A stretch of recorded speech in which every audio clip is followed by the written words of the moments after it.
मनीषा वाघमारे यांना जे तर अरेस्ट करण्यात आलेली आहे, त्याबद्दल काय? देखिए, आपको ऐसा लगता होगा इस देश के अंदर कई उदाहरण है कि जहां पर कहीं लॉ एंड ऑर्डर ब्रेक हुआ तो मंत्री इस्तीफा देता है। आर पाटिल का इस्तीफा क्यों लिया गया था?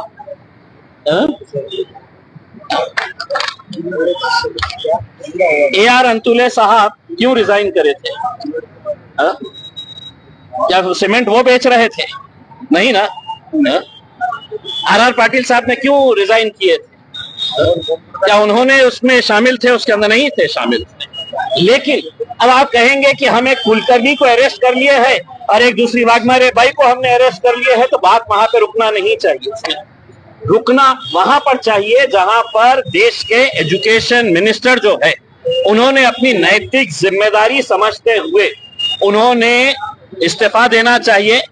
और नरेंद्र मोदी साहब जो पश्चिम बंगाल का इलेक्शन जीतने के बाद जमीन पर लेट गए थे, नतमस्तक हो गए थे अपने वोटर्स को धन्यवाद देने के लिए, नरेंद्र मोदी साहब दुनिया में तुम कहीं पर भी हो, दोनों हाथ ऐसे जोड़कर इस देश से माफी मांगना पड़ेगा तुम्हें, युवाओं से माफी मांगना पड़ेगा तुम्हें कि देखो मेरा कसूर है, मेरी जिम्मेदारी है, मैं तुमसे माफी मांगता हूं करके।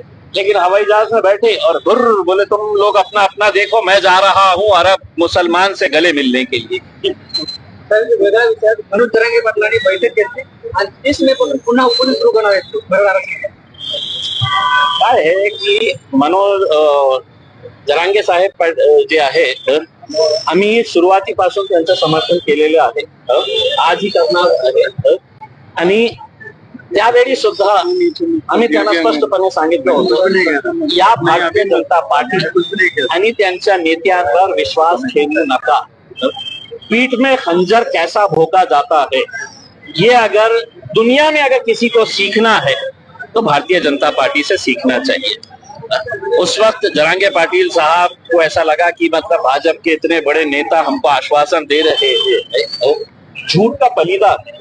अब ये आंदोलन कर रहे हैं, हमारा यही अनुरोध रहेगा, अब का जो आंदोलन रहेगा वो आंदोलन जो है वो हिट आउट या गेट आउट रहेगा। बिल्कुल आखिरी लड़ाई बोल के अगर आप उतरेंगे तो ही आपको इसके अंदर कामयाबी मिलेगी।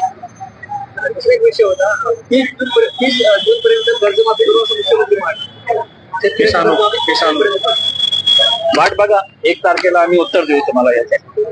आयुक्तांची भेट घेतली, भाजपा नगरसेवकांचे पुरावे दिले होते, परत काही तुम्ही आता सगळं दिलेले आहे, आम्ही वाट बघत आहे कि आयुक्त साहेब प्रामाणिक असेल, उन्होंने अपने गले के अंदर कोई मफलर अगर नहीं डाले हैं किसी राजनीतिक पक्ष का, तो हम उम्मीद करते हैं कि वो इसके ऊपर कार्रवाई करेंगे।